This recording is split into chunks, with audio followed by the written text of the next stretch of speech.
George Niang nag-angas kontra sa team na Celtics. Ayan, may padila pa mga kapuso.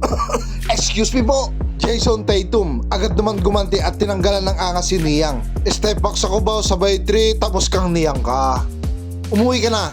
Donovan Mitchell nag-flex din ng muscle mga bossing, pero tinanggalan din ang angas ni Jason Tatum mga bossing. Kagaya rin ni George Niang bulagta rin ito. Pinangunahan ni Jason Tatum ang pagkapanalo ng Celtics kontra sa Cavs mga bossing, with a total score of 120 sa Celtics at 170 naman sa Cavs mga bossing. At dahil sa pagkapanalo ng Celtics ay tinuldukan nila ang game winning streak ng Cavs. Umisko si Jason Tatum dito ng 33 points, 12 rebounds at 7 assists. At syempre tumulong din sila Brown, Horford, Hanford, White, Holiday at Richard Gomez. Nakapwa double digits sa scoring.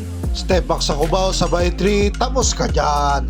Eto, nalibre sa Pegasus, ay sibak ka dyan. Ito yung isa sa mga offensive weapon nila, yung 3-point shooting, na kung saan nag-average sila ng 51.1 attempts. Kaya number 1 sila ngayong season sa kategory na yan. At ito naman yung bago matapos ang third quarter nagmekos-mekos siya rito. Ang kaso hindi siya binigyan ng N1 kaya nag-beast mode siya. Ingat po palagi mga bossing and God bless.